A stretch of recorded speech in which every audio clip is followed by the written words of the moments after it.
साम्यवादी पाश्चात्य देशधारिणे जय श्री कृष्ण चैतन्य प्रभु नित्यानंद श्री अद्वैत गदाधर शिवासादि गौर भक्त वृंद हरे Krishna Krishna Krishna Hare Hare Ram Ram Ram. Okay, so we will start our discussion now. Actually, we had started discussing the second verse of Manasiksha, in which Srila Raghunath Das Goswami mentions Nadharmam Nadharmam Shrutigana Niruktam Kila Kuru Vraje Radha Krishna Prachura Paricharyam Ihatanu Sachi Sonum Nandishwarapati Sutatve Guruvaram Mukunda Preshtatve Smara Param Ajasram Nanumana. So he mentions that uh, na dharmam kuru na adharmam kuru vraje radha krishna prachura paricharyam ihatanu. So he says that, oh my dear mind, don't perform any dharma and don't perform any adharma. Just worship Radha and Krishna and Vrindavan. So this is the recommendation um, uh, given by Srila Raghunath Das Goswami. And last time we had an elaborate discussion on this topic of what exactly does it mean. So we tried to understand this whole concept of bhakti and varnashram. We had an elaborate discussion. I'll do a very quick recap because we covered a lot of material last time. So I'll do a very quick recap of what we saw last time. So we saw that how Srila Rupa Goswami mentions that in bhakti we are requested not to do anything. Krishna bhakti kaile sarva karma krita hoy. Just doing Krishna bhakti, everything is taken care. Then what do you mean? We not even do our varnashram duties? So, so the Vaishnavacharya says, yes, of course, Krishna says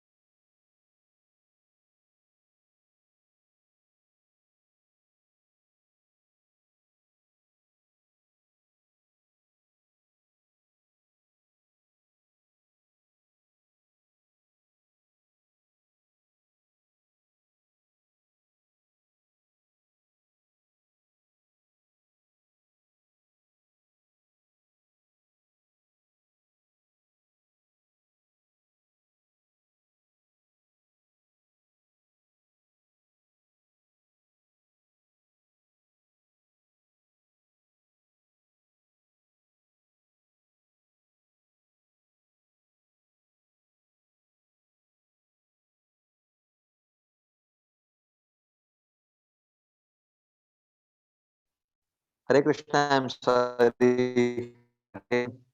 I think some issues with my um, this thing again, internet.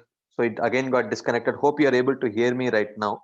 I will connect the document again. So really sorry, having some issues with my internet today, unfortunately. So hope it holds on. So okay, so we will continue. So the point that was discussed was, how is it possible that if people start neglecting varnashram duties, then the shastras do say that it is a sinful activity. So Krishna also says in Bhagavad Gita that uh, what is that? Uh, 2.47. What is famous verse? Often quoted verse. Can someone help me out?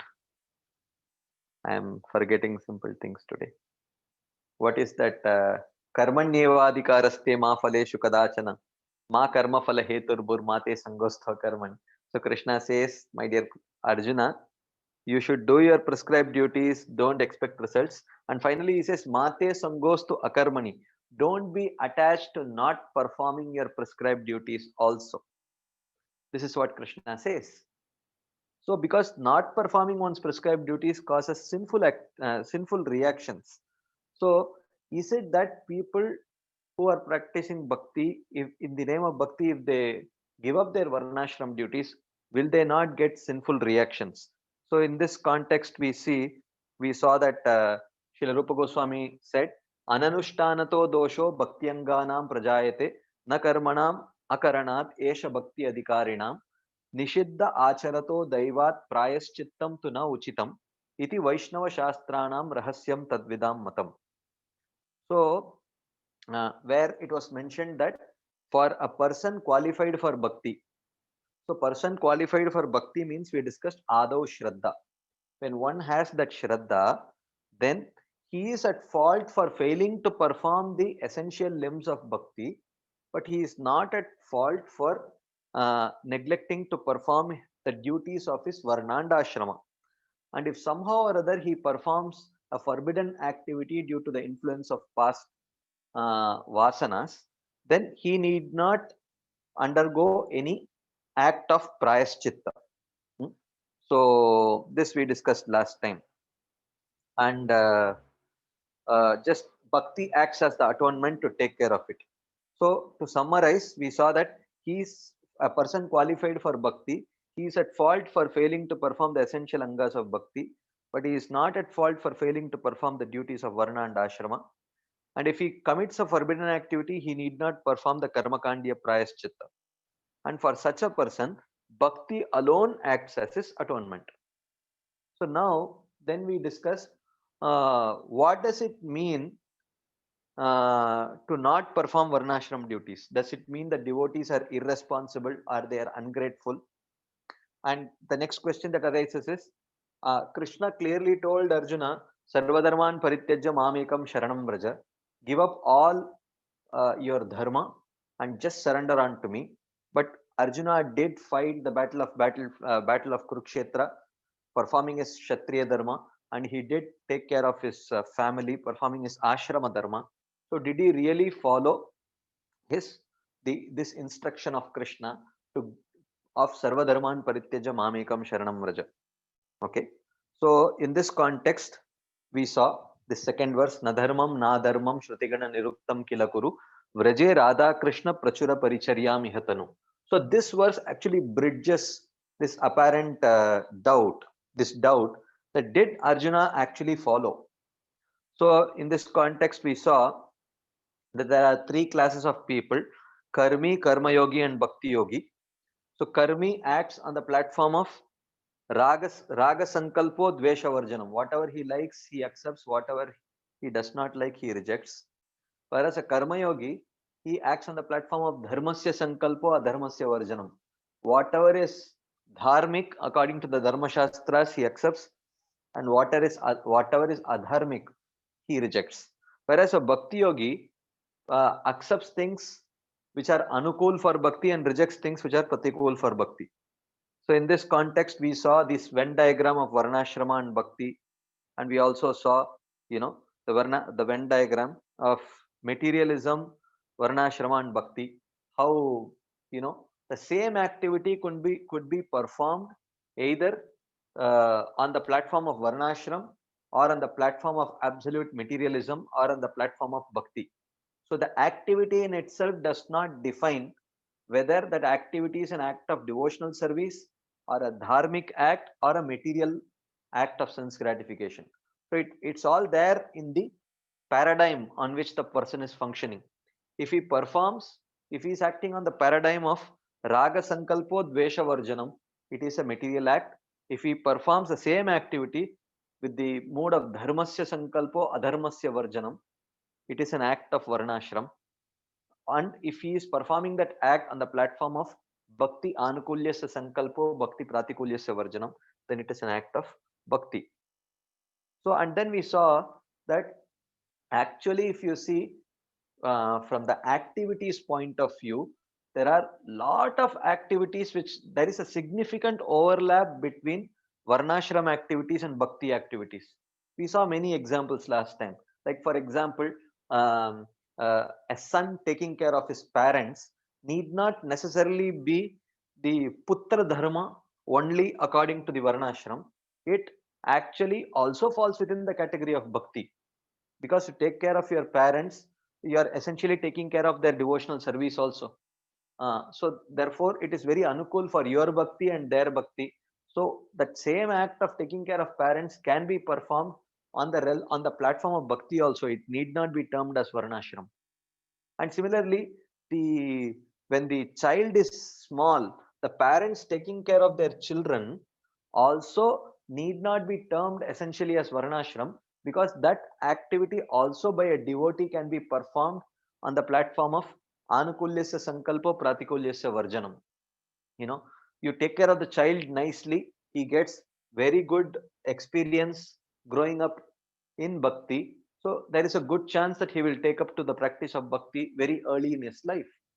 So therefore the activity in itself does not decide whether it is an act of varnashram or bhakti, but it is the paradigm in which that particular activity is performed. So then we saw what is the basis of varnashram system. We saw that the basis of varnashram system is Vishnu worship.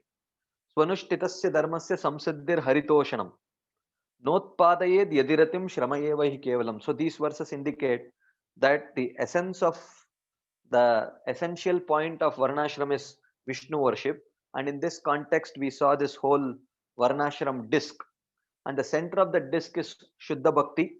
The middle of the disc is you know um, is like where bhakti is predominant, but it could be mixed with karma, jnana or yoga. And the outside ring is where bhakti is secondary, but karma, jnana and yoga are primary. But all the people in this disc actually worship Vishnu, so therefore they fall within the varnashram system. But the question arises, do the Shastras recommended everyone within the Varnashram system perform Varnashram duties? So we discussed this. Actually, we saw from Bhagavad Gita, Bhagavad Gita clearly says the Jnana Yogi, one who has become qualified for Jnana, need not perform Varnashram duties. Tasya karyam na vidyate, we saw. And then the Ashtanga Yogi also, Bhagavad Gita says that in the initial stages, in order to purify his heart, he has to perform Varnashram duties. But once he progresses further, then he need not perform Varnashram duties. That also we saw. And what about Bhakti Yogi? Krishna clearly says, Sarvadharman parityajya mamekam sharanam vraja, aham tvam sarva papebhyo mokshayishyami ma shuchah. So Krishna says one should give up all duties. Now, the question arises, what is the role of Varnashram prescribed duties? Why one should perform Varnashram prescribed duties? So, we saw from various commentaries by Srila Prabhupada, Baldev Vidyabhushan and Vishnu Jagatakur, they indicate that the purpose of performing Varnashram duties is to purify the heart of material contamination. That is the purpose of performing Varnashram duties. Because when the heart is filled with material contamination, one cannot aspire for liberation and one cannot attain liberation. So the material contamination in the heart needs to be destroyed, and the means of destroying that material contamination is by performing detached performance of one's duties of Varnanda Ashrama. This we saw. So now then we saw the question that if the purpose of Varnashram duties is to purify the heart, and if you say that a Bhakti Yogi need not perform Varnashram duties, then how his heart is going to be purified if he neglects his Varnashram duties? So we saw that Bhakti is not dependent on Varnashram for purifying the heart, whereas Bhakti itself is capable of purifying the heart, in fact, much more faster than the process of Varnashram. So we saw in Bhakti Rasamrit Sindhu, the first benefit of practicing Bhakti is actually Kleshagni. So Kleshagni includes not only destruction of Prarabdha Karma and Aprarabdha Karma, but it also includes destruction of the um, uh, material desires and the material vasanas within the heart. And in Shikshashtakam also, Chaitanya Mahaprabhu says, Cheto Darpana Marjanam. That is the first benefit of chanting the holy name, purifying the heart. And Krishna also promises, Shipram Bhavati Dharmatma Sashvat Shantim Nigachati, Kaunte Pratijanehi Name Bhakta Pranashati. Krishna says, I take personal responsibility of purifying that devotee who is worshipping pointed attention, even though his heart may be filled with many anarthas. So that that confidence Krishna is giving. So this we saw last time. So therefore, one should not say that devotees should also perform varnashram duties for purifying the heart. And once the heart is purified, then one can practice mm, bhakti for progressing towards prema. So that kind of understanding is not right. So therefore, to summarize, we saw these four things, and proof for the duties expected of a qualified practitioner. This also we saw last time.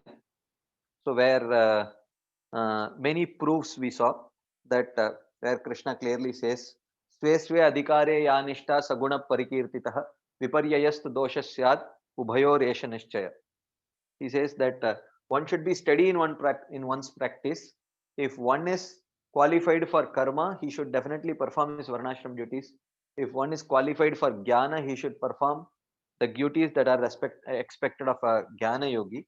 And one who is qualified for bhakti, he should perform the limbs of Shravanam, Kirtanam, Vishnu Smaranam, etc. Like that. And we also saw Swapada Moolam Bhajata Priyasya Tyaktanya Bhavasya Hari Pareshah Vikarma Yachot Patitam Katanchit Dhunoti Sarvam Hridi Sannivishta. In this verse, he says that one who worships the lotus feet of the Lord, if somehow or other he performs a forbidden activity, the Supreme Lord who is present within the heart of the devotee cleanses that uh, anartha. So this verse indicates that bhakti only acts as the atonement. He need not perform any separate atonement. Then again he quotes this verse, Tasman mad bhakti uddasya yogino vai madatmanah na jnanam na cha vairagyam praya shreyo bhavediha. So for a person qualified for bhakti, neither karma nor yoga nor jnana nor vairagya, none of this is the means of success. The means of success is only bhakti, which means a person qualified for bhakti should perform only the limbs of devotional service and should not endeavor to perform the limbs of karma, jnana, yoga, etc. This also we saw. Another verse we saw last time, Tavat karmani kurvita na nirvidyeta yavata matkata shravanadavva shraddha yavanna jayate.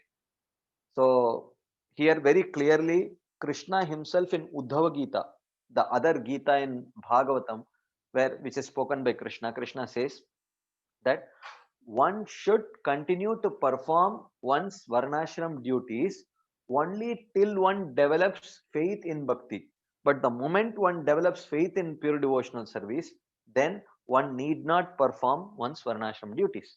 But of course, we saw what is the meaning of not performing varnashram duties is actually one ceases to act on the platform of dharma and adharma and starts acting on the platform of anukulyasya sankalpo pratikulyasya varjanam. So he is not talking about giving up activities itself. He is talking about changing the paradigm from dharma adharma to bhakti anukul, bhakti pratikul, like that. And then we saw a few more verses. Tyaktva swadharmam charanam bhujam hare. This is a famous verse where Narada Muni tells Vyasadeva that a person who is qualified for bhakti, even if his bhakti may be very beginning stage of bhakti, but still if he gives up his varnashram duties, he does not lose anything, like that. And so many other verses, I will not go into all those details. Another famous verse, Devarshi bhutaptananam pitranam naking karo nayam ranicharajan sarvatmanaya sharanam sharanyam gato mukundam parihritya kartum. Anyone who has taken shelter of the lotus feet of Mukunda, he is not uh, uh, obligated to Deva, Rishi, Bhuta, Apta, etc. All these Devatas, Rishis, Bhuta, the other living entities, one's relatives, and so on. Basically, his worship of Krishna, not that he does not feel obligated, but he understands that the obligation is taken care by watering the root of the tree. He need not separately water the leaves and flowers, like that. So this also we saw last time. And then finally, Sarva Dharman Parityaja Mamekam Sharanam Vraja also we saw. And we saw the explanations of these verses. So now, then towards the end, we also saw, but Srila Prabhupada did say that 50% of my mission is incomplete and that 50% is establishment of Varnashram. So how do we understand? Because very clearly we have seen from Bhagavatam, Bhakti Rasamrit Sindhu, and the explanation of the Acharyas that that Varnashram Bhakti is not dependent on Varnashram. In fact, a devotee should not be acting on the platform of Varnashram. He should be acting on the platform of Bhakti. So then, what could Prabhupada have meant when he wanted to, when he said that 50% of my mission is to establish Varnashram? So we had a discussion on this. I presented 3 viewpoints based on Prabhupada's purports and his talks. So one of the premise that I mentioned was that you should establish Prabhupada's mission in such a way that it does not contradict Srila Rupa Goswami's presentation. It does not contradict Bhagavatam's presentation. It does not contradict the explanations of Srila Baldev Vidyabhushan, Srila Vishnu Chakravarti and the other acharyas. So it seems that based on the proofs that we have seen, it is quite clear that Bhagavatam, Chaitanya Charitamrita, Bhakti Rasamrita Sindhu, and all the other acharyas are in one page. That for practice of bhakti, Varnashram duties need not be performed, but one should stick only to practice of the limbs of devotional service. This was quite clear. So therefore, even in establishing what Prabhupada wanted by wanting to establish Varnashram system, it should be explained in such a way that it does not contradict the presentation of the Bhagavatam, Chaitanya Charitamrita, and all the past Guru Parampara that we have already seen.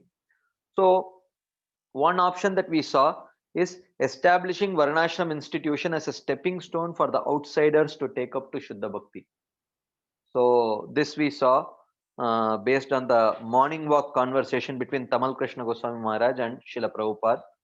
So where Prabhupada says that, look, actually you don't need, and Prabhupada gives the example of, look, here is a gap. Now, someone who can jump over the gap can easily jump, but someone who cannot jump, you have to construct a bridge by which he can cross. So basically, Prabhupada mentions that though for those who have faith, they can just jump over the bridge. Those who have faith in bhakti, they can just jump over the bridge and practice bhakti. But those who do not have faith, then you will have to construct the bridge of Varnashram through which they can come to bhakti. So basically, Varnashram system is for those who have not yet received the faith in bhakti. So that is one explanation that we saw. And the second explanation is that accepting the Varnashram occupations in the mood of Anukulyasa Sankalpo as a viable alternative for the modern Ugra Karma lifestyle. So Prabhupada always condemns the modern lifestyle as being Ugra Karma, very intense hard work. Rather, he compares that the occupations suggested in the Vedic scriptures, Patan Patan, Yajan Yajan, Dana Pratigraha for the Brahmanas, and Krishi, Goraksha, Vanijyam for the Vaishyas, and so on. So Prabhupada says that these are very peaceful engagements. These don't involve Ugra Karma. You can complete them fast and you will get more time to worship Krishna directly. So basically accepting the occupations which are more favorable, so that one can have sufficient time for practicing bhakti. So just the occupational duties one can accept. So this is one suggestion that Prabhupada gives. Why not accept this? He writes in the Bhagavatam 7:14-10 purport. The third option that we saw was that why should the Krishna consciousness movement be restricted only to those who are Anya Bilashita Shunyam? So this we saw in the purport of this famous verse, Akama Sarvakamo va Mokshakama Udaradihi Tivrena Bhakti Yogena Yajeta Purusham Param. So yes, To practice pure devotional service, one needs to be Anyabhilashita Shunyam. But to worship Vishnu, one need not necessarily be completely free of material desires. One can worship Vishnu with a desire to fulfill material desires also. So, so why should the ISKCON movement be open only for um, those who have, those who are free from material desires? Why can't ISKCON be opened up for others? And the means of opening up the ISKCON institution for those who may possess material desires is to introduce the system of Varnashram. Okay, so in this way we saw these three um, these three uh, potential points, the three potential reasons why Prabhupada would have wanted to establish the whole Varnashram system, what it meant. So this is like a quick overview of what we saw last time. So at this point of time, I will pause to see if there are any quick comments, questions based on this recap or what we discussed last time. I see Navdeep Chandra Prabhu. I am unmuting you, Prabhu. You can please ask. Hare Krishna, Prabhu. Yes, Prabhu. Yeah. So you last time, like I had heard your lecture last time, like on a Sunday. You said that the activity itself does not determine whether it is an act of varnashram or an act of bhakti, but it is in the mood the activity is performed. Hmm, So, hmm, so if it is performed with the intention of pleasing Guru and Krishna, then it is devotional service. But if it correct, is done merely because it is my prescribed duty according to Dharma Shastra, then it is act of varnashram. So, correct. Prabhuji, my question is like, if we are performing one of the 9 limbs of devotional service, but Hmm, with the intention of pleasing ourselves, because it pleases me, so hmm, would that come in the category of raga sankalpa and dvesha varjanam? Like for hmm, example, I like to be in kirtan, but it is because I like, but I find it difficult to chant on the japa beats. But I still do struggling, but with a motive of pleasing Krishna, hmm. even though I don't like. So the former can be considered as raga sankalpa, and latter as anukulyasya sankalpa, like that I Okay, wanted. good question, bro. This is a, I mean, you just hit the bull's eye. Actually, I was just hoping someone would ask this question. Uh, Actually, the point is, um, we can't. It is not so rigid. Like for example, uh, the father may tell the child, "Look, whether to go to school or not is not an option available for you, but you can get to choose your school, which school you want to go. You know, I will give you 3 4 choices, you can choose, but whether to go to school or not is not a choice that I can give you." So like that. So similarly, when we take up to bhakti, um, the very fact that we have faith in the shastras in itself means actually we like the shastras. So we, you can't completely reject raga and dvesha. um, Once one takes up to bhakti, within that scope of bhakti, uh, you know, you can choose some limbs of bhakti according to your choice, and that does not make that person acting under raga and dvesha. So let's say for example, someone likes kirtanam uh, more than japa. So the point is, he likes probably when the chanting has a good musical accompaniment and things like that, which means he likes music. So he might as well participate, instead of participating in kirtan, he might as well listen to some cinema music or some pop music or some whatever it may be. So, but the fact that he chooses to listen to only um, kirtan and devotional music, or participate in kirtan and devotional music, in itself means he has the essential faith in devotional service. Like for example, once I was in Pune, and I was giving a Bhagavatam class. And after the class, one devotee came and asked me, he told me, Prabhuji, actually, in our ashram, there is a mixed devotee. And I said, oh, really? So why do you say that? And he told me that, Prabhuji, actually, he really likes to drive car.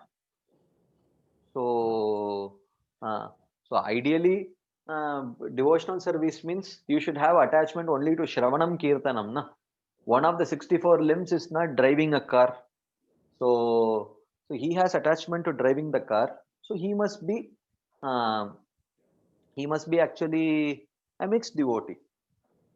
So I said, no, this is insufficient information. We cannot conclude from the information that you have presented, we cannot conclude that he is a mixed devotee or a pure devotee. I said, give me more details. Then I asked him, so uh, when does he drive the car? So for what is the car? So the devotee said, Ruji, whenever some another brahmachari or devotee wants to go to the market to purchase something, he will take the car and he will take that brahmachari. Then he said, whenever someone wants to go to the railway station or airport, he will take the car and take that person. Or whenever someone wants to go for a preaching program, he will take the car and drop that person. Then I said, does he sometimes take the car and drive it for his own pleasure? Or does he sometimes take the car and, you know, use it as a profession to earn some money? He said, no, no, Prabhuji, only when when there is some service for devotees, he does that. So now the point is, um, at least he accepts that even though he likes to use the car, but he is actually not utilizing it for any non-devotional purposes, which means there is a basic understanding that I need to engage only in devotional activities. That much conviction he has. But within that, he may have certain likes. He may like certain limbs of devotional service more than another limb. That is absolutely fine, and that is how everything works. So even Srila Rupa Goswami says that how is it that some devotees choose one limb of devotional service over the other limb? And Srila Rupa Goswami says in Bhakti Rasamrita Sindhu, oh, Swa Vasana Anusarena. He said, just according to his vasanas, which means prior to coming to devotional service, whatever certain likes and dislikes he had, based on that, he chooses certain limbs of devotional service. So someone likes kirtan, someone likes, like I see that, in our ashram, there are many doctors. And generally, I have seen this is not a universal case, but very often seen that doctors have a very good artistic sense. Maybe it's due to their occupation, they have to draw many diagrams and all that. So, and invariably, all the doctors are very much attracted to deity worship, because in deity worship gives one a very good opportunity for um, for utilizing one's artistic skills. So similarly, people with lot of musical sense, they naturally get attracted to kirtan. So, but that does not mean that they are outside the realm of devotional service because they are acting on the platform of ragasya sankalpo and dveshasya varjanam. It is not like that. The essential, uh, just because they like art, it's not that they are going outside the realm of devotional service and doing some artwork. And just like someone likes music, it does not mean that the devotee is uh, going and participating in some other non-devotional music festivals and things like that. So within the realm of devotional service, dovetailing one's propensities is very much acceptable. So in fact, bhakti can be performed at three levels, and all three fall within the category of pure devotional service only. The lowest level is the level of dovetailing. So where one may have certain attachments, and as long as they are within the purview of devotional service, they may dovetail those propensities. Like someone likes to sing, he may participate in kirtan. Someone likes to paint, he may engage in deity worship, like that. So this is the lowest level, which is the level of dovetailing, which also falls within the category of devotional service, pure devotional service. Little higher than that is the platform of Yukta Vairagya. So Yukta Vairagya is where he will not see uh, his own attachment. He will just do whatever is needed. You know, anasaktasya vishayan yatarham upayunjatah nirbandha Krishna sambandhe yuktam vairagya muchyate. So he will engage only in those activities which are needed for the service of Krishna, and he will not be attached to that service or that object. So this is a very high level of, this is a higher level of engagement in pure devotional service. And the highest level of engagement in pure devotional service is spontaneous devotional service, where one acts only out of pure love for Krishna. This is seen in the Vrajavasis and the other perfected devotees. So, but you should understand that all three fall within the category of pure devotional service.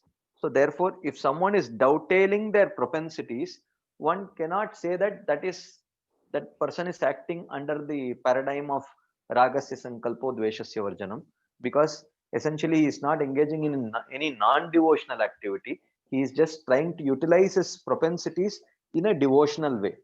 So that is how it should be understood. That's my understanding, Prabhu. Okay, Prabhu. Thank you. Any other question, quick comments before we continue further? You can please raise your hands if you have any further questions based on our discussion.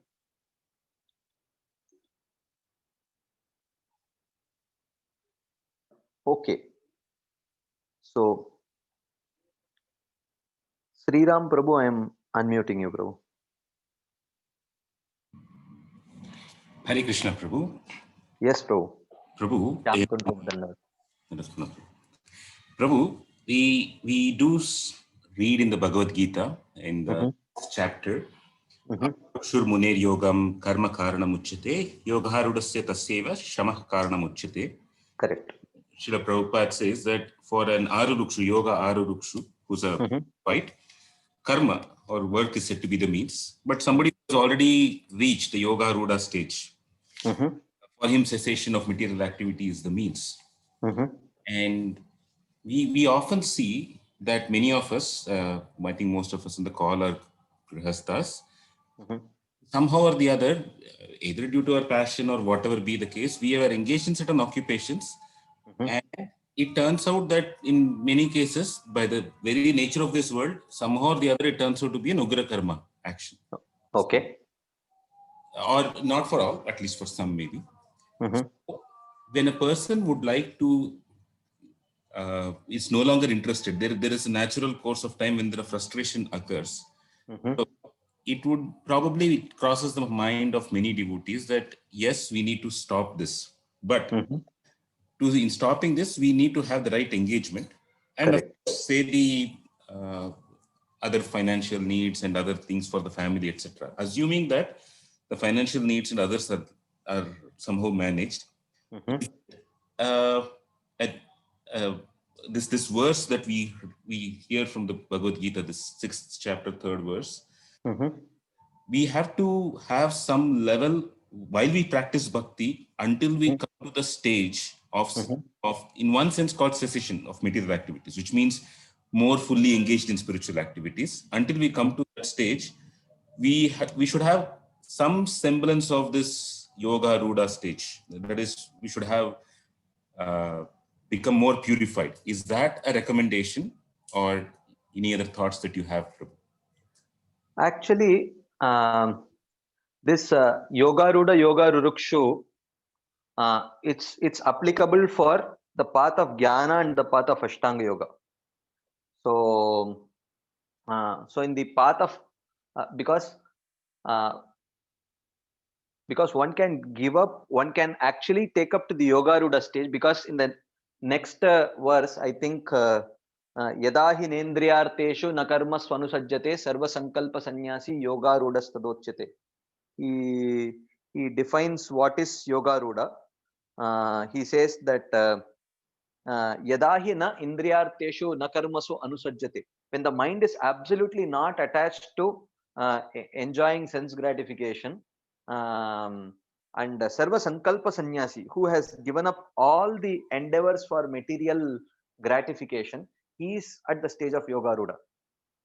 So, which is a clear indication that his heart has been cleansed.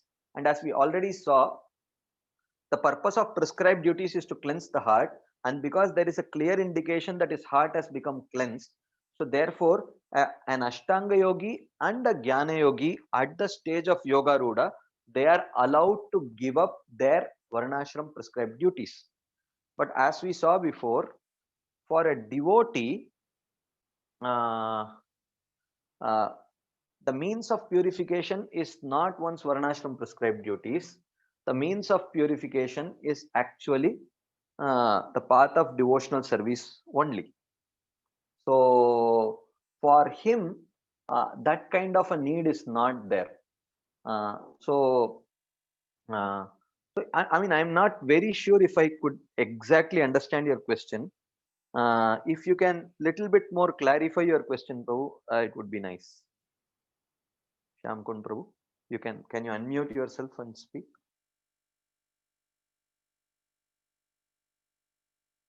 Shyamkund Prabhu.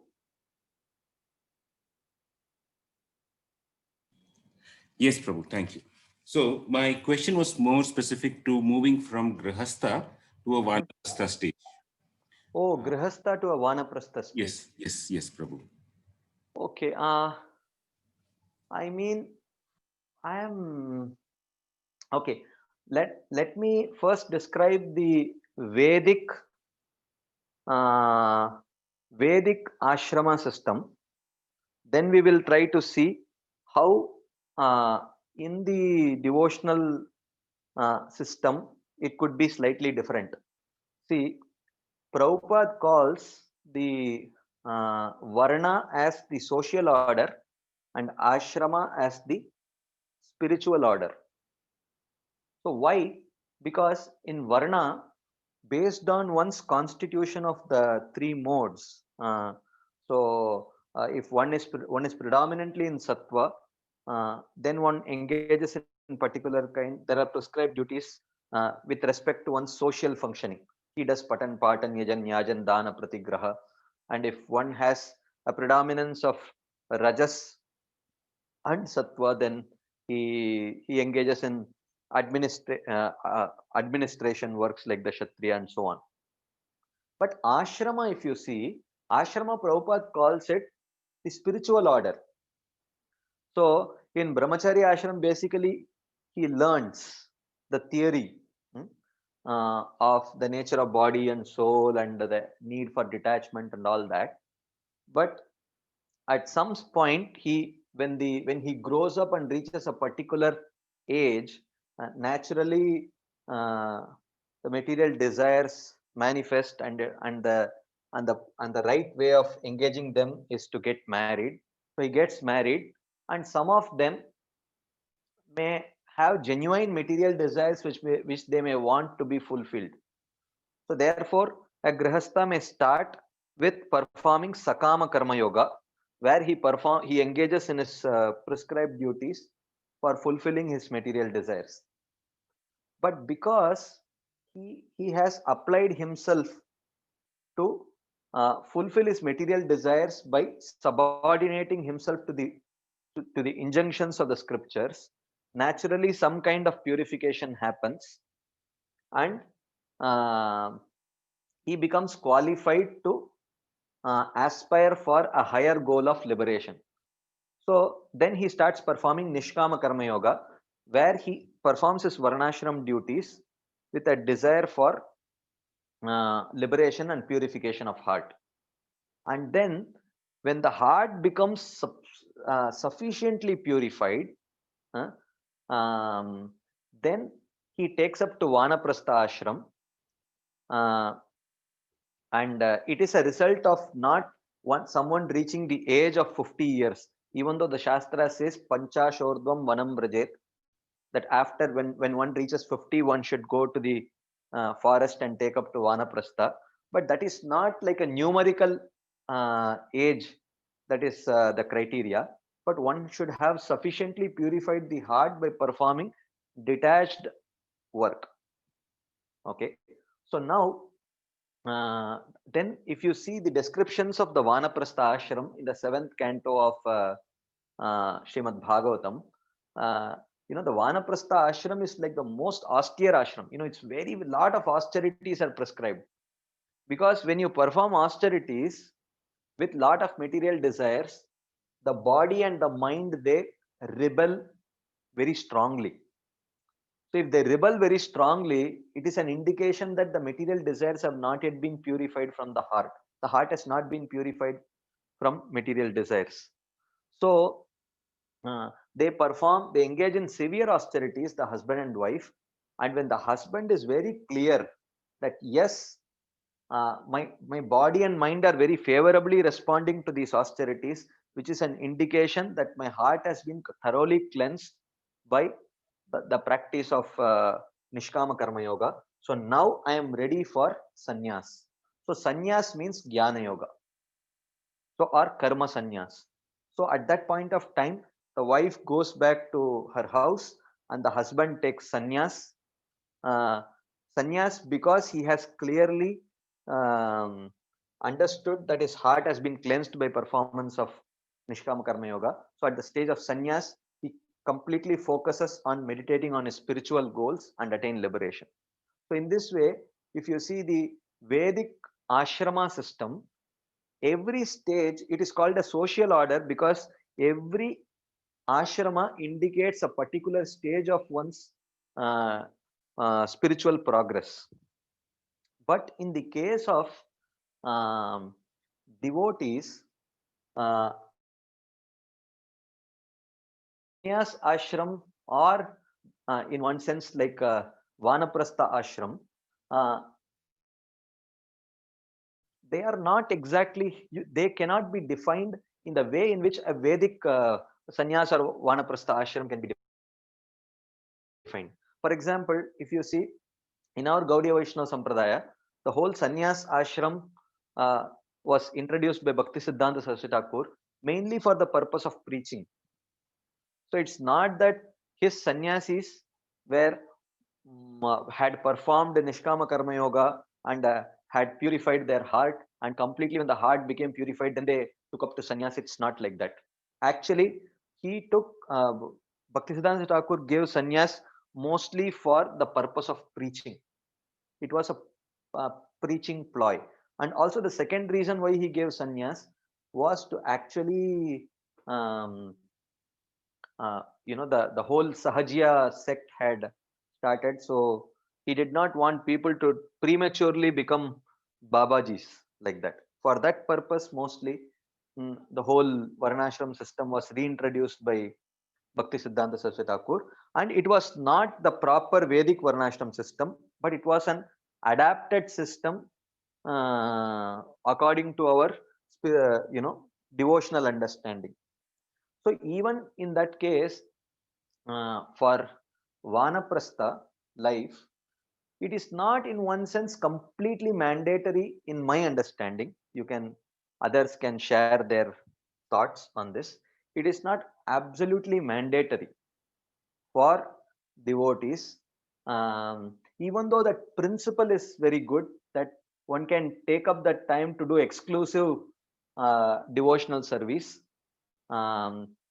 without having to worry too much about family obligations. That is very good. That principle is there, but it is not a Vedic injunction which is there in the Bhakti Shastras.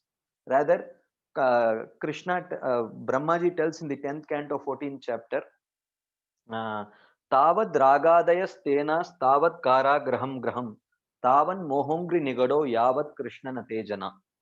So he says that Tavad ragadayas tenas. So once material attachments or once attachments will become thieves, stealing one's spiritual credits, Tavat kara graham graham, and one's house will become a prison house, trapping one to this material world.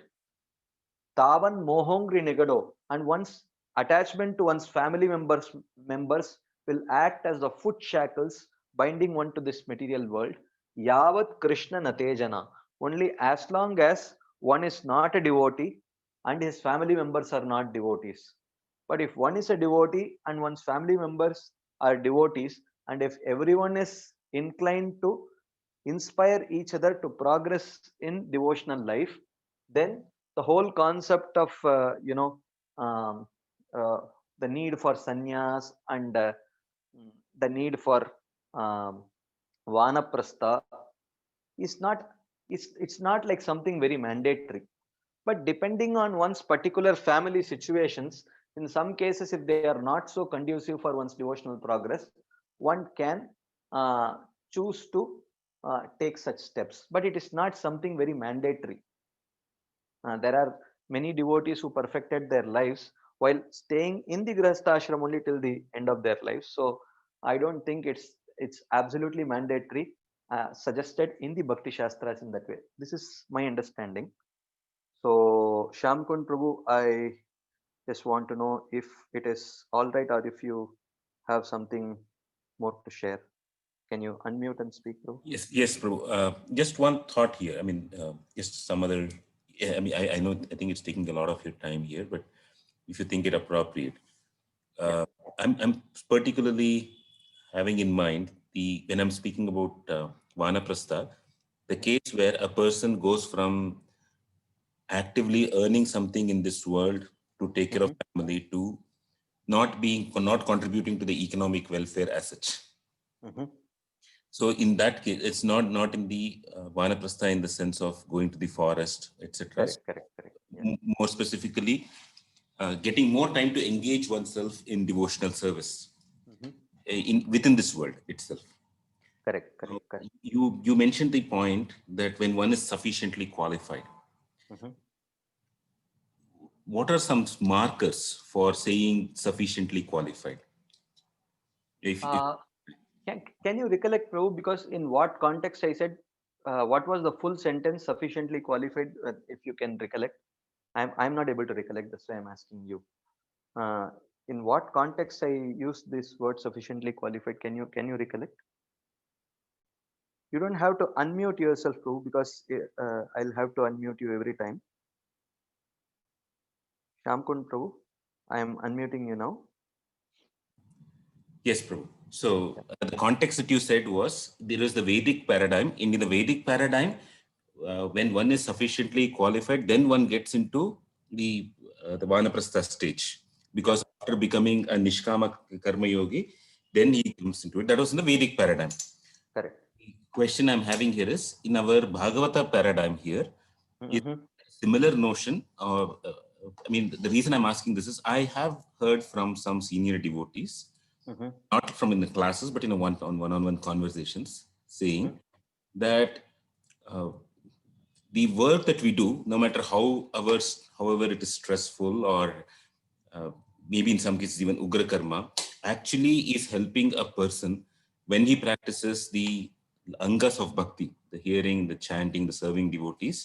Mhm. Within that, it helps in one's purification, which will not be, that purification may not be available otherwise. So having that in mind, if a person is going through that one kind of purificatory cycle, is there some markers that we can tell that yes, now that we have Okay. Oh, now that he is sufficiently purified, he need not do it. do Okay. the do the financial earning part, I mean part, like so for some time it is necessary, apart from the financial obligation for family, it is also helpful for a person to subdue his senses in one sense, to learn how Engagement. responding to what he says, and he can learn how to apply whatever he has heard in his, say, in his office place, when he goes to the market, everything else. Mhm. So And generally, hmm, if yeah, I understand your question right, so generally in our Gaudiya Vaishnava Sampradaya, before Bhakti Siddhanta Saraswati Thakur introduced this the other four ashramas, there were only historically only two ashramas. One was the Grihastha ashram Another was the Griha Tyagi Ashram. So the Grihastha Ashram means basically not just householders. Actually, the Grihastha Ashram meant sadhakas. And Griha Tyagi Ashram means those who have reached the stage of Bhava and Prema. Those who show the symptoms of Bhava and Prema, they can completely give up any societal obligations, give up all kinds of financial earnings and everything, and they can completely become bhikshus, just wandering mendicants, and just utilize all their time for hearing and chanting. If they have reached that stage of bhava, actually they are so much absorbed in meditating on Krishna that even a moment they cannot utilize their mental energy to perform any other activity other than remembering Krishna and chanting Krishna's names. So at such stage, I mean, they cannot, but they actually cannot take care of any kind of societal obligations because of their intense absorption in Krishna consciousness. So at that stage, they cannot, and they need not also. Otherwise, one should be conscious of one's societal obligations and family obligations. That is needed. That's my understanding. Okay. Thank you, Prabhu. Thank you for this clarification. Okay. So at this point, if there are no further comments, discussions. Okay, Madhav Chandra Prabhu, after a long time. Thank you, Prabhu. Yes, I have unmuted you. Hare Krishna, Prabhuji. Yes, Prabhu. Prabhuji, in the Varnashrama disc you described, and I see that, the outer circle is like, the Karma Yoga, Jnana Yoga, Ashtanga Yoga. Ashtanga Yoga is mentioned. Yeah. Is there anything, any Varnashrama activities does not fall in this at all? Is there anything like that? Are there any activities? Yeah. Or are there any words, where does the Karma Kanda activities fall?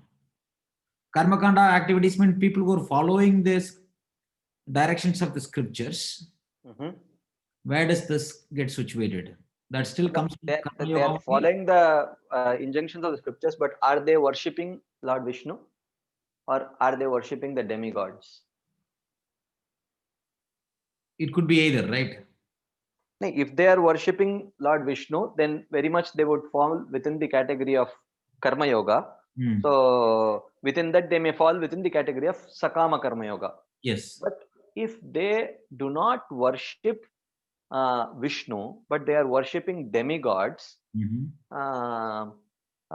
understanding that the demigods are the supermost, or whichever demigod they are worshipping, he is the topmost, then it does not fall within the Varnashram system. So it is not even Varnashram. Yeah. Why? I have to give reason for that. First thing is, as we saw, the center of the whole Varnashram system is Vishnu worship, and they are not worshipping Lord Vishnu.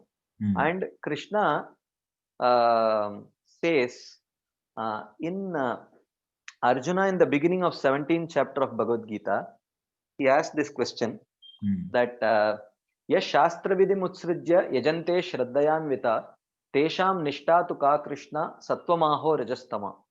So he asked Krishna that, oh Krishna, I see that some people, they give up the Shastric rules, but they worship someone with lot of faith. How do I understand the faith of such people? And Krishna says, Trivida bhavati shraddha dehinam sa swabhavaja satviki rajasi cheva tamasi cheti tam shruno. He says, Arjuna, those people who may worship with faith but do not follow the scriptural conclusions, their faith is born out of their own past experience. This is called as swabhavajam shraddha. This is not shastriya shraddha, this is swabhavajam shraddha.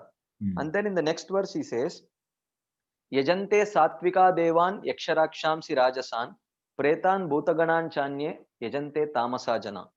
He says that of those who may possess this swabhavajam shraddha or sentimental faith, if they are predominantly in mode of goodness, then they will worship the demigods. If they are predominantly in mode of passion, they will worship yakshas and rakshasas or similar such beings who are also in mode of passion. And if they are in mode of ignorance, they will worship pretas and bhutaganas, like that he says. This is in the 17th chapter of Bhagavad Gita. Yes. So basically, Krishna clarifies that those who worship the demigods, considering them to be the topmost, they are not, their faith is not founded on scriptures. And of course, Krishna also says, Ye pyanya devata bhakta yajanto mam upasate tepi mameva kaunteya yajante shraddhayanvita tepi mameva kaunteya yajante avidhi purvakam. He says, this is avidhi purvakam worship. Therefore, they will get only antavattu phalam, only temporary fruits, but they will not get any permanent fruits, like that he says. And also Krishna says in Bhagavatam, Mukabahuru padebhya purushasya ashramaihi saha chatvaro jagnire varna gunair vipradaya pratak yayesham purusham sakshat atma prabhavameshwaram na bhajanti avajananti sthanat brashtat patantyadah. He says that the four varnas and four ashramas, they are like the various limbs of the Supreme Personality of Godhead. So as limbs are supposed to help the functioning of the overall body, and if they don't function, they are as good as dead. So he says similarly, if the varnas and ashramas, they don't worship Vishnu, then they fall down from their position of varna and ashrama. So if one has never been worshipping Vishnu, then they are considered already fallen down from the position of varna and ashrama. And another point, Prabhupada always quotes this verse from, I think this is in Skanda Puran, this verse. Yastu Narayanam Devam Brahma Rudradi Daivataihi Samatvenaiva Viksheta Sa Pashandi Bhavedruvam. He says that one who sees the devatas like Brahma, Rudra, and other such devatas, one who puts them on the same level of Vishnu, he says he is a Pashandi. Pashandi means one who does not believe in the conclusions of the Shastras. So if this is true with someone who puts the demigods on the same level of Vishnu, then what to speak of those who consider the demigods should be even superior than Vishnu and worship them instead of worshipping Vishnu? So the Shastras are very consistent. At least the Sattva-guni Shastras or the Vaishnava Shastras are very clear about their understanding of Varnashram. So if those Karmakandis whom you say, they don't worship Vishnu but worship, cannot be accepted as falling within the realm of Varnashram. But peripherally, for some practical purposes, they can be accepted to be within the Vedic fold. But in the strictest sense, they cannot be considered to fall within the Varnashram system, actually. Yes, Prabhuji. Thank you. Yeah, thank you, Prabhuji. So that basically kind of answers the first part of the question, that there is no activity in Varnashrama which can fall outside this circle at all. Yeah. So it will be mostly predominantly, if somebody doesn't have the full aspect of the thing, most of them, they might fall with the Sakama Karma Yoga. Yeah. Sakama Karma Yoga, they will fall within that category. Yeah. Okay. Thank you, Prabhuji. Hare Krishna. Okay. So if there are no further questions, comments, we will continue with our discussion. Actually, some devotees had asked about to speak little more about, because we touched on this point of astrology and in the context of atonement, prayaschitta. So this topic, some devotees asked to address this point, but actually we have spent sufficient time discussing this. So I have a presentation ready to discuss on that.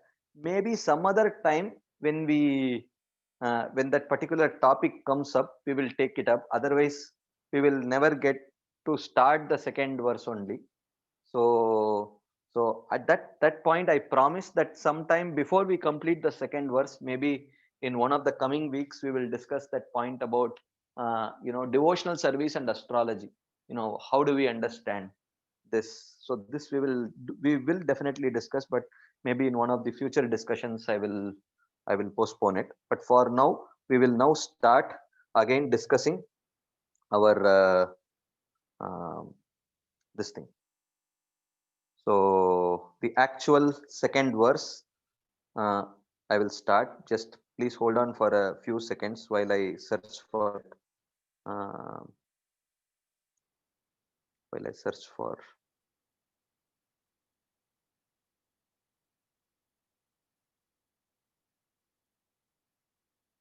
Okay, so we will start the second verse. We'll chant this verse once more.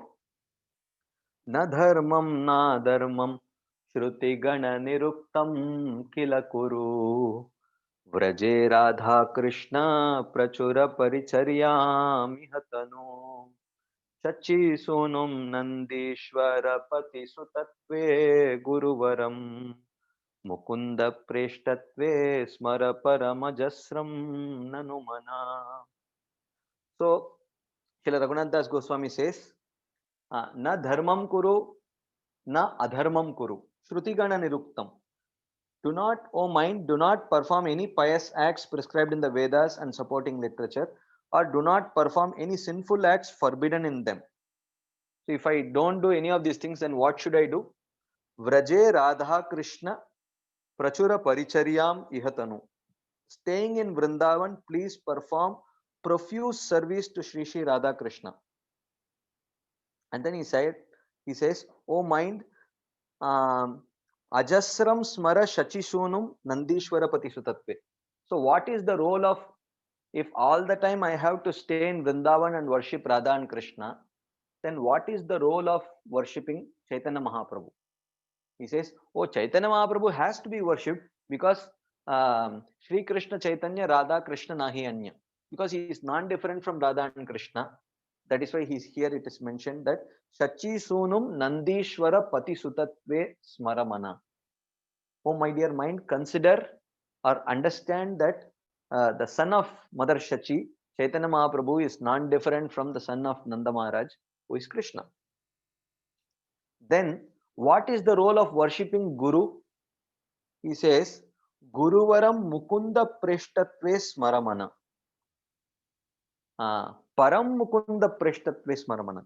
Understand that the Guru is the dearmost servant of Lord Mukunda.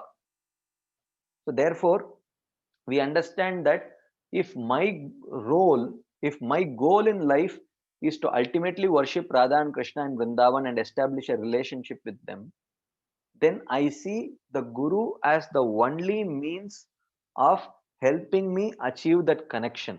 Because the Guru is the dearmost servant of Radha and Krishna, and if I please my Guru, then my Guru can connect me to that service to Radha and Krishna and Vrindavan, like that. So we will now discuss Srila Bhaktivinoda Thakur's commentary on this verse, which is the Bhajan Darpan commentary.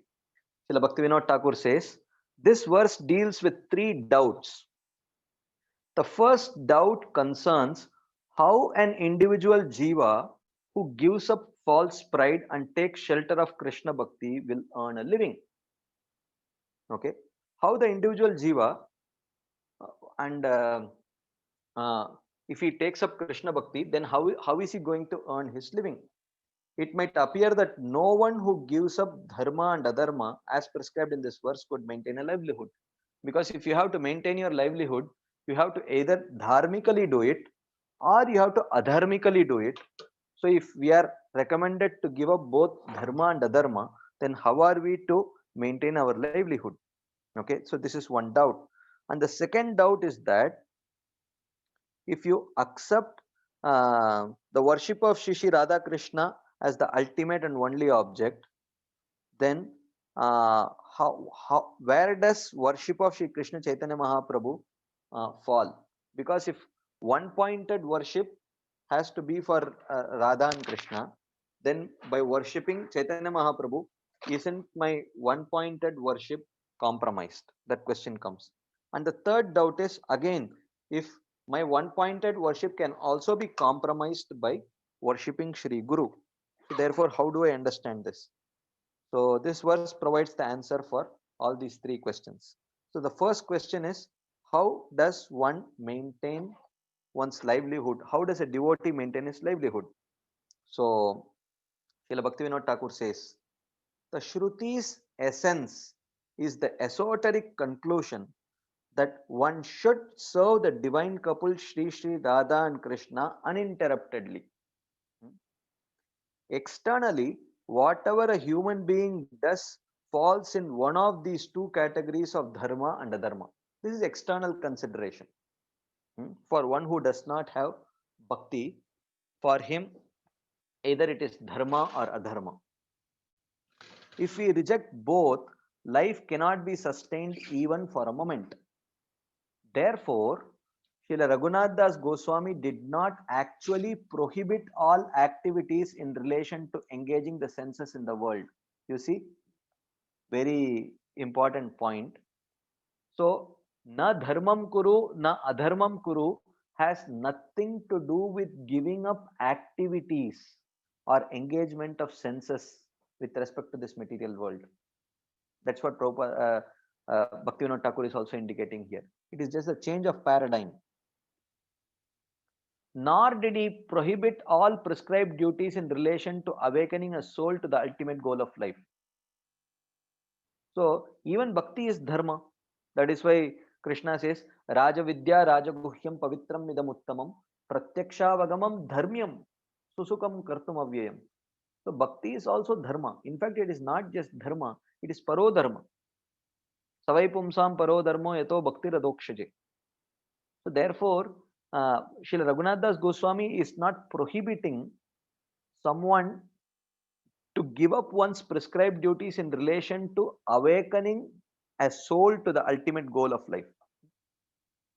So he says that in this world there are two categories of living beings, the spiritually ignorant and the spiritually intelligent. Okay.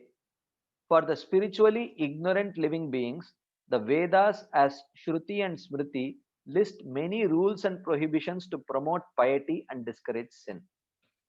So he's indicating what is the role of varnashram duties. So for those who are spiritually ignorant, for those who have not yet understood, even theoretically, or who are even theoretically willing to accept Jivera Swarup hoy Krishnera Nityadas, Krishna Bhakti Kaile Sarva Karma Krita hoy. Just by practice of bhakti, everything is accomplished. If one has not achieved this level of understanding, then they are considered to be spiritually ignorant. So for such people, the Vedas in the form of varnashram duties suggest, oh, this is a pious activity for you, this is an impious activity for you, like that, in order to encourage piety and discourage sin. Fear of punishment motivates spiritually ignorant jivas to follow such rules. So such rules are followed by those who have karma nishta out of a fear for punishment and an eagerness for reward. Both of it inspires them. So if I perform it, I will get piety. That is the reward. And if I don't perform, it will be a sin and I will be punished for it. That fear of sin also. Fear of sin and the eagerness for achieving the reward inspires the spiritually ignorant living entities to engage in their varnashram duties. Whenever they do anything independently of such scriptural guidelines, their actions have an inauspicious result. If they act instead in the platform of raga and dvesha, as Krishna says in Bhagavad Gita, Indriyasya indriyasyarte ragadvesho vyavastito tayor na vasham agachet tauhyasya paripantino.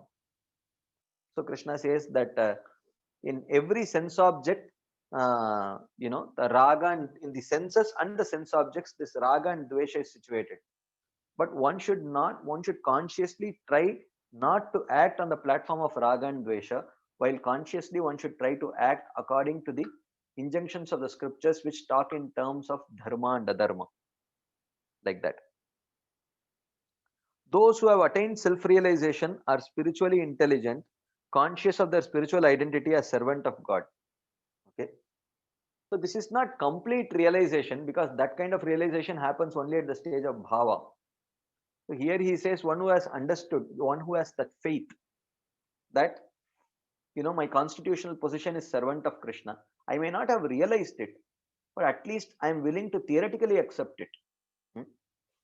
So then they do not need and should not do actions motivated by fear.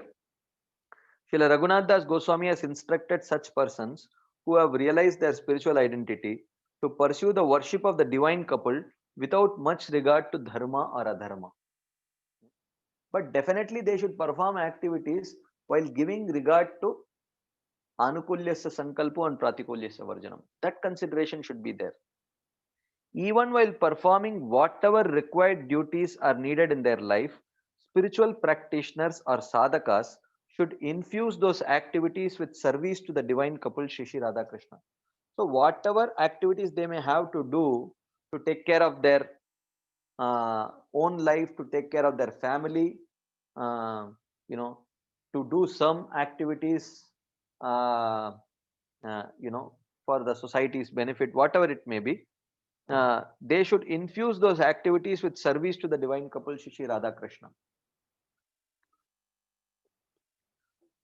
Those persons who live according to Varnashram Dharma should do those actions in a mood related to pure devotional service.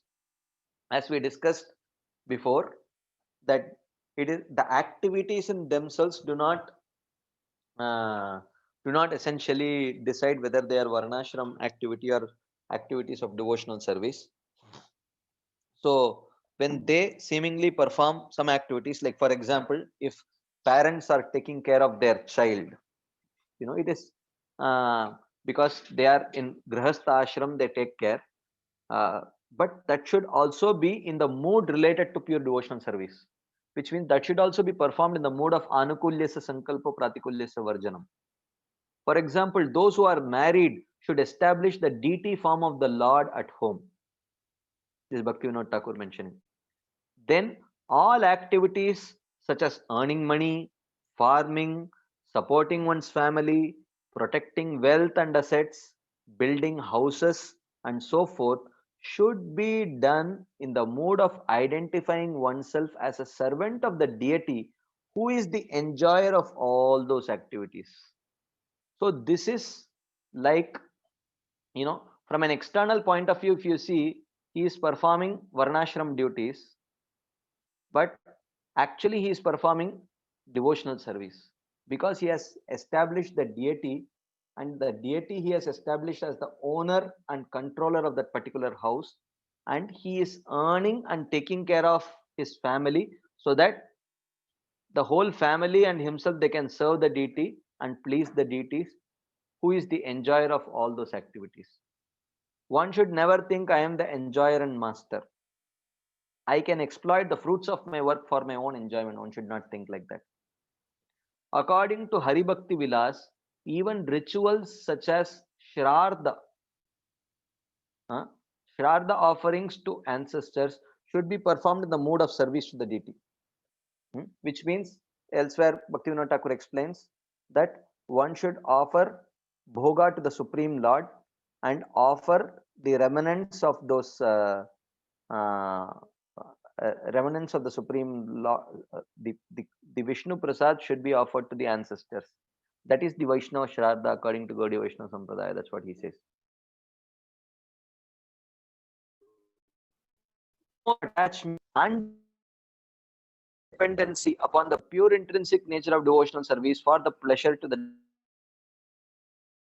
divine couple is easily available. Then one can live in Vrajadam at least mentally, if not both physically and mentally. So at that stage, when one reaches the stage of at least ruchi, then where one is deriving so much pleasure out of just the activities of devotional service, that one is addicted to devotional service and not addicted to material sense gratification. So at that stage, one can give up family obligations completely and go to Vrindavan and stay there and practice one pointed devotional service without bothering about family obligations. But one should be very clear that one is addicted to devotional service at that stage, addicted to the devotional activities and not any kind of material sense gratification. So this is about the first principle of nadharmam nadharmam shrutigana niruktam kilakuru, as described by Srila Bhaktivinoda Thakur. So I will pause for a few seconds to see if there are any quick comments, questions based on Srila Bhaktivinoda Thakur's explanation of this particular principle.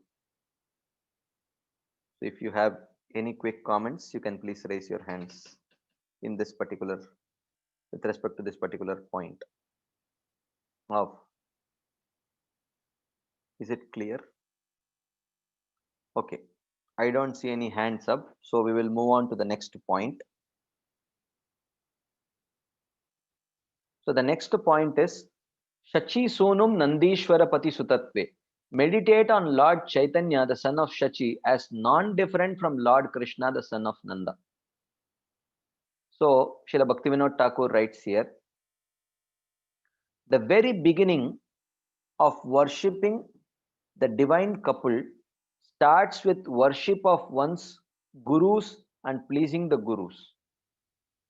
Then one remembers Lord Gauranga, meditating upon him to appear in the form of Krishna. If worship is done otherwise, the ultimate perfection will not come. However, if someone worships Sri Chaitanya separately from the divine couple, one will be unable to understand how he is non-different from Sri Krishna. So Bhaktivinoda Thakur gives a very important point here. He says, while worshipping Lord Chaitanya, one remembers Chaitanya Mahaprabhu, meditating upon him to appear in the form of Lord Krishna. This is one point. And then another point he says is, if someone worships Lord Chaitanya separately from the divine couple, then one will be unable to understand that how Lord Chaitanya Mahaprabhu is non-different from Radha and Krishna. Having established that Sri Krishna, Sri Nandanandan, is non-different from Lord Chaitanya, Sri Shachinandan, one is then able to remember Sri Chaitanya even while worshipping Sri Krishna. Therefore, this essential part, he says, Shachi Sonum Nandishwara Pati Sutatve Smaramana. Oh my dear mind, understand that Shachinandan, Chaitanya Mahaprabhu is non-different from Nandanandan Krishna. In that way, worshipping Chaitanya Mahaprabhu is non-different from worshipping Krishna. Then the third point, Guruvaram Mukunda Preshtatve Smara. Meditate on Sri Guru as being the dearest to Mukunda, Krishna. The term Mukunda Preshta means someone who is very dear to Lord Mukunda, the Lord who gives mukti, freedom from the material world. The worshipper should think Sri Krishna, who is like an ocean of mercy, has sent his intimate associate in order to take me home back to God. This is the mood. When we worship Guru, here Bhaktivinoda Thakur says, while worshipping Guru, how should we connect it to worship of Radha and Krishna? He says, Sri Krishna has personally sent his intimate associate in order to take me home back to Godhead. And that intimate associate is Sri Guru. So therefore, in that sense, worship of Guru is extremely conducive for establishing our relationship with Radha and Krishna. It is also most appropriate to respect and regard Sri Gurudev as an intimate friend of Srimati Radharani, Priya Sakhi. So this is what even if you see Sri Gurvashtakam also, Sri Radhika Madhavayor Apara माधुर्य लीला गुणरूप नाम प्रतिक्षण आस्वादन लोलुपस्य वंदे गुरो श्री चरणारविंदम निकुंजयूनो रतिकेलि सिद्ध्यै यायालिभिर्युक्तिरपेक्षणीय तत्राति दक्षात् अतिवल्लभस्य वंदे गुरो Shri चरणारविंदम. So these stanzas indicate actually how actually the guru is expert in assisting the pastimes of Radha and Krishna because he is their dearmost intimate associate. So that is a favorable mode. Eventually, gradually, one need not force feed this understanding, but gradually, when one progresses, one should learn to cultivate this mood of seeing the Guru so that we understand that how the Guru plays an absolutely important role in achieving our goal of establishing a relationship with Radha and Krishna and Vrindavan, like that. So in this way, a very brief explanation of this whole verse has been given by Srila Bhaktivinoda Thakur. So any quick comments, questions here, discussions before we move further to discuss the Manasiksha Bhasha song that has been composed by Srila Bhaktivinoda Thakur. Any quick comments? Okay. So because I don't see any hands up, so we will continue our discussion. So Srila Bhaktivinoda Thakur's song, the Bengali song that he has composed, summarizing the teachings that he has given in the Bhajana Darpan commentary. Okay. Dharma bali vedayare ete ka prashamsa kare adharma baliya ninde yare taha kichu nahi kara dharma adharma parihara haurata niguda vyapare. He says, engage neither in anything that the Vedas proclaim to be dharma, nor in anything that it censures. Don't engage in any activity which the Vedas say, oh, this is a very dharmic activity. Don't get attached to these terminologies of dharma and adharma. Rather, leaving all other dharma and adharma aside, enrapture yourself in the supreme mystery. How rata niguda vyapare. Completely absorb yourself in the supreme mystery. So what is that supreme mystery? He will discuss further. The next verse he says, Yachi mana dhari tava paya se sakala parihari vraja bhume vasakari rata havo yugala sevaya. So what is that niguda vyapara? So what is that supreme mystery? He says, O heart, I beg you holding on to your lotus feet. Yachi mana dhari tava paya. I catch hold of your feet, O my dear mind, and I am begging you. Say sakala parihari, please abandon everything. Vraja bhume vasakari, and live in Vraja. Rata havo yugala sevaya, and be always absorbed in the loving service of the divine couple Shri Radha and Krishna. So basically in the first two verses, he has summarized the first two lines. Nadharmam nadharmam shrutigana niruktam kilakuru vraje Radha Krishna prachura paricharyam ihatanu. Third verse, he talks about Shri Shachinandana dhane Shri Nandanandana sane ekakari karaha bhajana Shri Mukunda priyajana Guru Deve jana mana Toma lagi patita pavana. He says, worship our treasure Shri Shachinandan and Shri Nandanandan as one. Shri Shachinandana dhane Shri Nandanandana sane Eka kari karaha bhajan. So when you are worshipping, don't consider Chaitanya Mahaprabhu and Sri Krishna to be different. Worship them as the same. Okay. Shri Mukunda Priya Jana Guru Deva Jana Mana Toma Lagi Patita Pavana. Know that Gurudev is Sri Krishna's beloved who manifested in this world, dear mind, as a savior of the fallen for you. As we hear in this bhajan, Emona Durmati Samsara Bitore Podia Achinu Ami Tava Nijajan Kona Mahajane Pataya Dile Tumi, he says. So, तुम्हारा तारिते श्री कृष्ण चैतन्य नवद्वीपे अवतार तुमा हेनो को तो दीना हीन जाने खोरी लेना भवपार. So in that Bhaktivinoda Thakur talks about how Chaitanya Mahaprabhu has come to deliver you from this world, but he delivers you through the agency of the Guru, like that. And then finally in the fourth verse he says, जगते प्रकट भाई तहा विना गति नाय यदि चाह आपन कुशल तहार चरण दरी तदा देश सदा स्मरी ए भक्ति विनोदे देह बाला.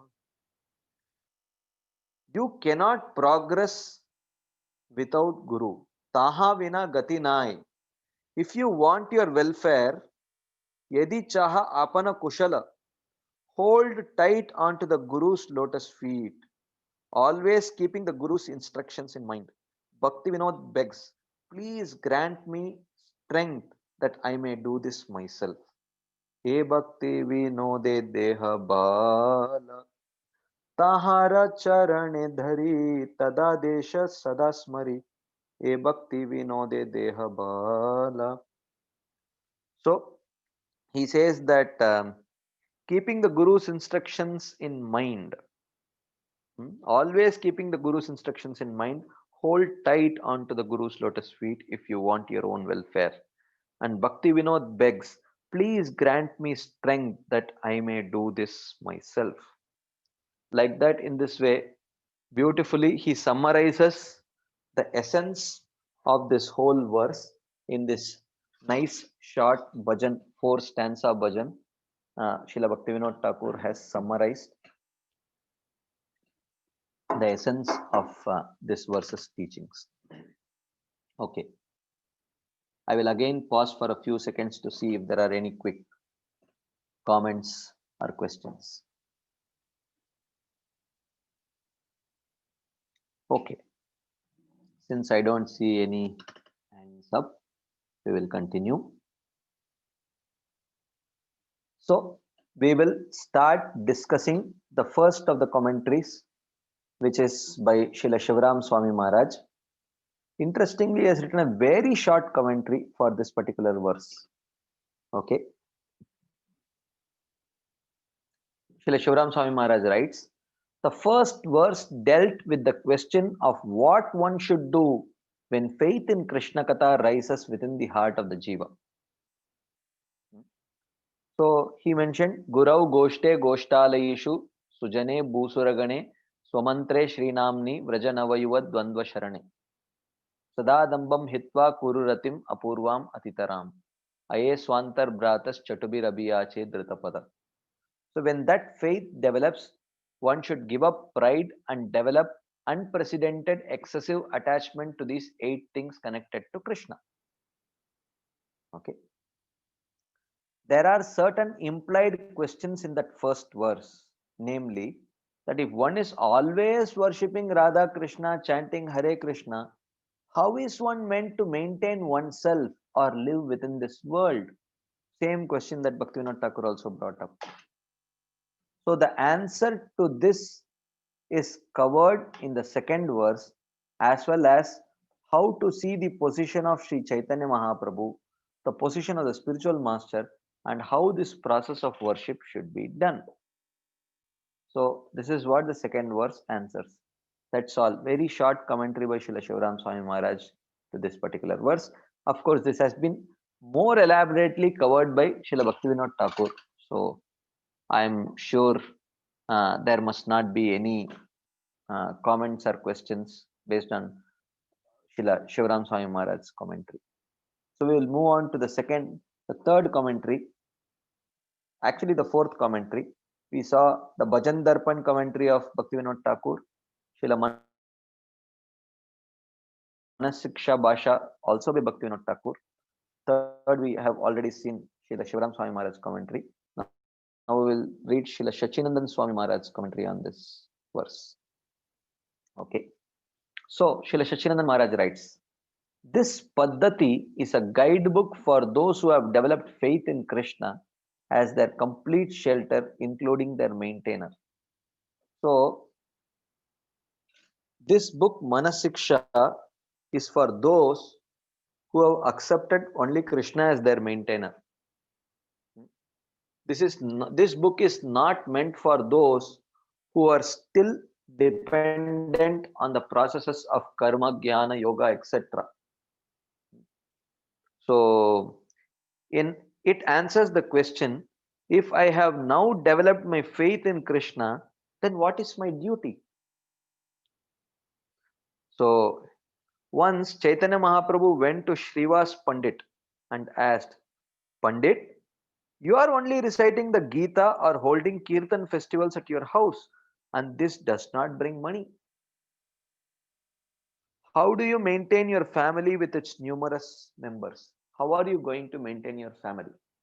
This is the question he asks. Because, whenever I see you and your family members are engaged in Kirtans, reading Gita and other such books, you don't seem to work to earn any money. How are you going to maintain your family members? Srivas Pandit said, if we serve you, if we have trust in you, if we have faith in you, you have said that you will maintain us. If for one day you don't maintain us, no problem. For the second day you don't maintain us, no problem. Even for the third day, we can still keep on fasting. We can fast 3 days, no problem. If on the fourth day nothing comes, we will all go to the Ganga and drown ourselves because you have failed on your promise. This is what Srivas Thakur tells Chaitanya Mahaprabhu. The dharma or the function of the conditioned soul is to run around in the world and make many arrangements for maintenance according to pious rules given in the Vedas. So somehow act in a pious way according to the Vedas, act in a dharmic way so that we can maintain our body. We can enjoy. That is what is a dharmic life. The ignorant cannot work without such rules and regulations.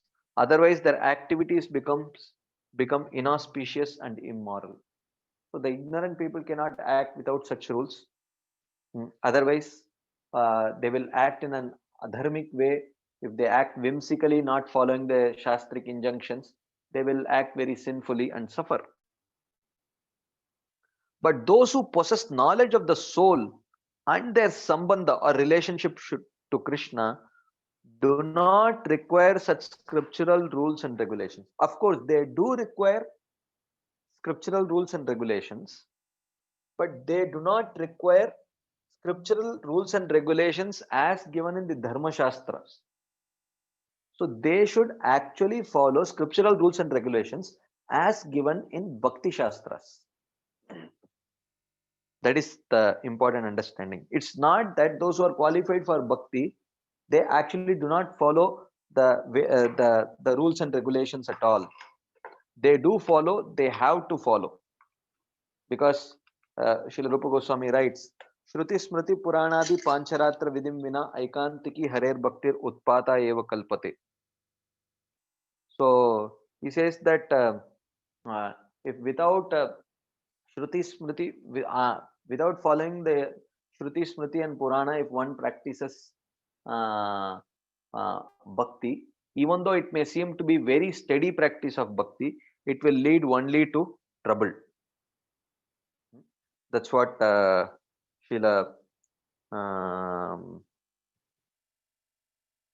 Srila Rupa Goswami says. So therefore,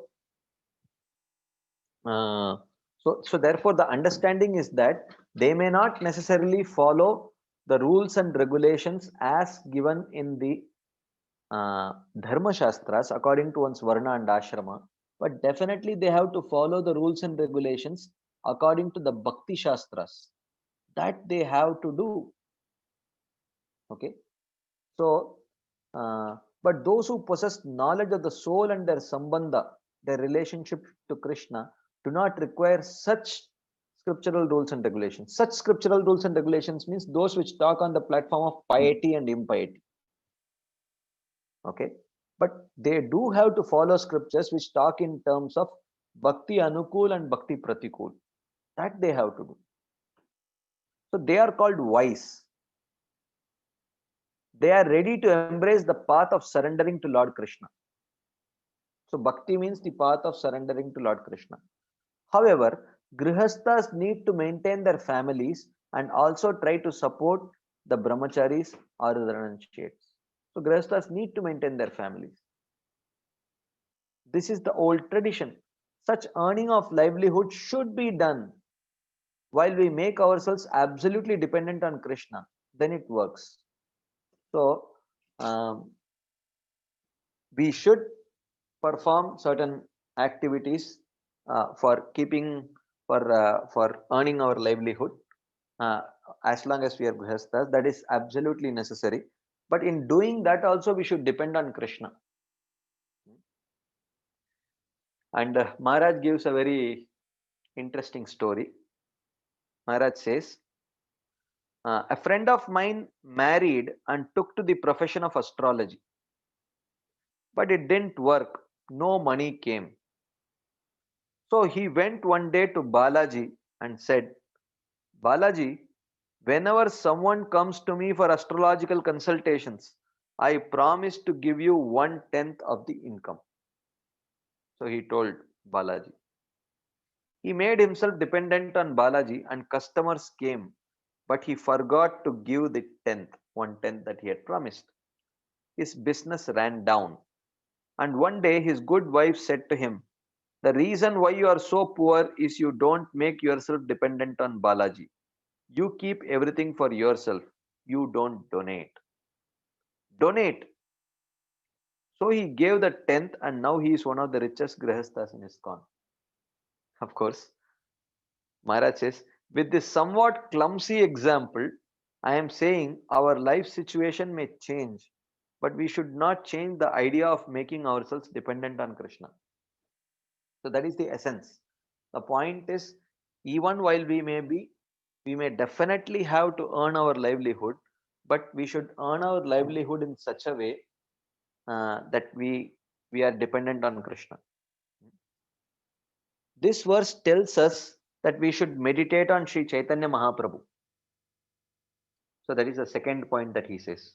It is so important because Sri Chaitanya Mahaprabhu opens for us the road of mercy. Because of Mahaprabhu's appearance in this world, we have access to these highly exalted subject matters. Yadi gaur na hoito tabe ki hoito kemone dharitam de Radhar Mahima Prema Rasa Sima Jagat Janato Ke.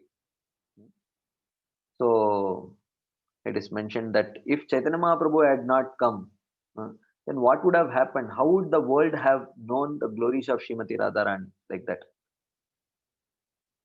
Sri Chaitanya Mahaprabhu has given us the key. Just chant the holy name, avoiding the 10 offenses, and then we can enter the road of Prema and we go upwards.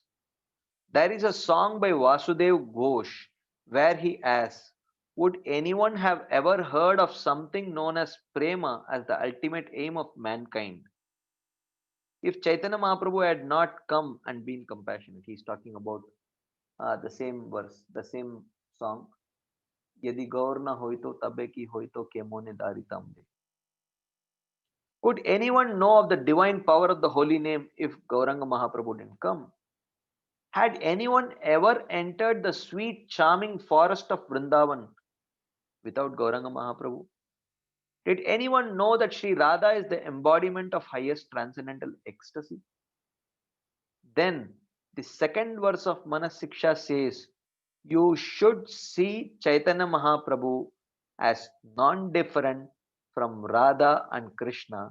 And when you meditate about Gauranga Mahaprabhu, Krishnadas Kaviraj tells us that we should think of Gauranga Mahaprabhu as Krishna, but as Krishna in a special mode.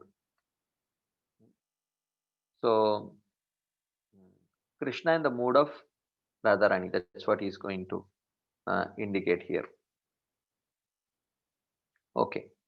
So, then he says, he has descended in the mood of Srimati Radharani to teach us how to develop devotion. So, Maharaj tells a story. There are many stories, many different stories which talk about the identity of Chaitanya Mahaprabhu. He tells one such story. Once Krishna sat with Radharani in the forest of Vrindavan. He took Radha's hand in his own and said, would you please give me something today? Radharani was in a very special mood. Her heart had melted. Krishna said, could you give me this love? Radharani said, this love would be too heavy for you to bear. Then Lalita chimed in, oh, this will be too heavy. When our Swamini has this type of love in her heart, her everything goes to you, Krishna. So Lalita Devi says, oh, this will be too heavy for you, Krishna. Because when Radharani has this type of love in her heart, her everything is offered to Krishna. She cannot be pacified when you are not there. We put sandalwood paste on her body, but it falls off like leaves of paper. They are dried.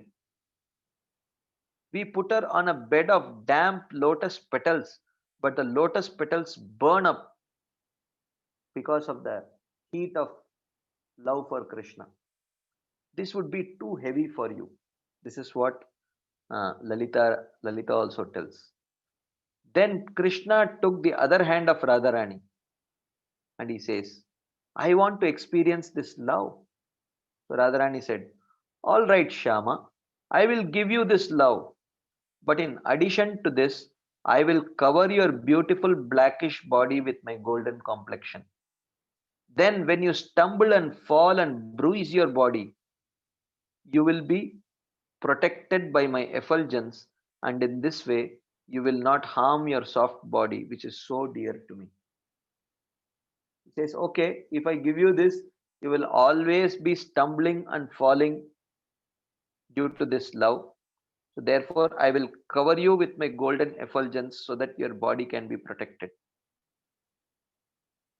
So Krishna came with a golden complexion and he danced, calling like Radha.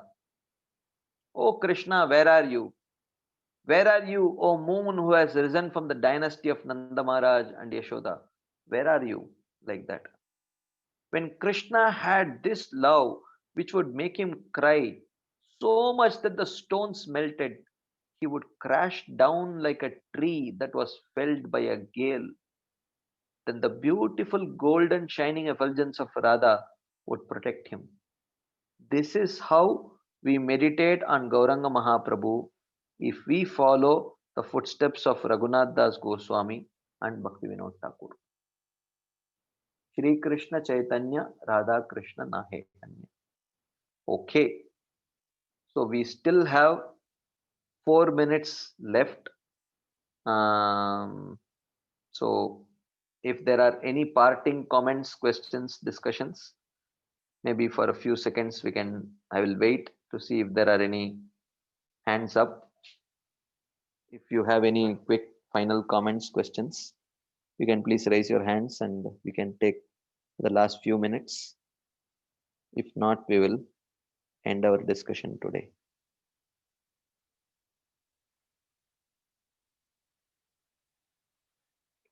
Okay, so thank you very much for your patient listening. And okay, Srinivas Prasad Prabhu. Yes, Prabhuji, I am unmuting you. Hare Krishna. Hari bol Prabhu. Am I audible, Prabhuji? Yes, Prabhu. Yes. Prabhuji, you just mentioned that this Manasiksha is that for a person who is above this karma jnana and yoga. Mhm. So for can you just elaborate a little bit that that we are we qualified to read or hear? Nee, if they are above, I mean, if you think apart from performing the, apart from the, from what Prabhupada has given us, Mhm. if you think that is not sufficient, you need to practice something else also in order to practice your, in order to perfect your life. Some, if you have to read other books like the Dharma Shastras or the Jnana Shastras or the Yoga Shastras in order to perfect your life, then your faith is contaminated with Karma Jnana Yoga. Then in that case, Manasiksha is not the book for you. Okay. If one is interested in reading about those things. Not just reading, but if one firmly feels that what Prabhupada has given is not sufficient to perfect my life, I need something else.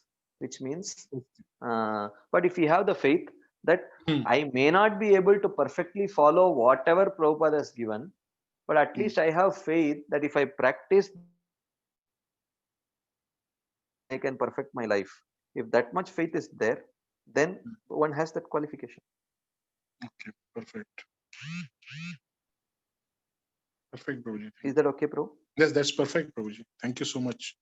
Okay, thank you. Any final parting comments?